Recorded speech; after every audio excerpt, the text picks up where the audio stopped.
کړی دی خو یوازې یوازې وکړو که هرې پارټۍ هم مزاحمت کړی دی خو یوازې ځان ته کړی دی که هرې پیشې کړی دی خو یوازې ځان ته وکړو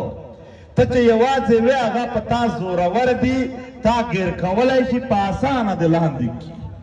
خو که ته دا ټولو ضلعو مشران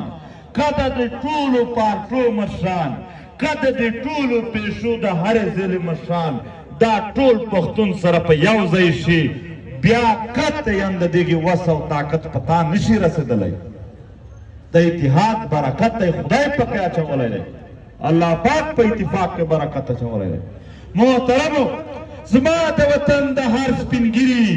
د هر ځوان د وطن د هرې خور د وطن د هرې مور یو ارمان دی